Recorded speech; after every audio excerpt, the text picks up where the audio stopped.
ئەوە بافیرە بەخوا ئەو خێرا خانێکمە بوو لە دیبەگا وەختەشە زۆریان پێدا دوو دەفتەریان پێدا نەمفرۆشت دوایە هات هەرزان بوو کابراگەور قەدەری گوتی بە 6 زۆرەخێ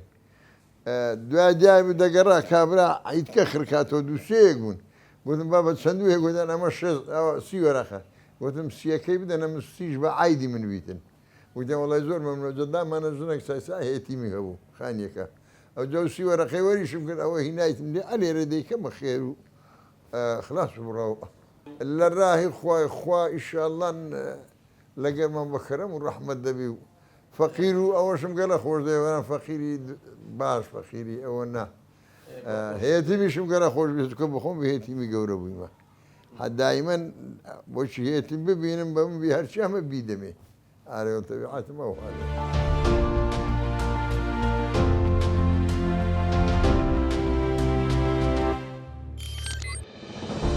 میهرەبانی دڵسۆزی و لێزانی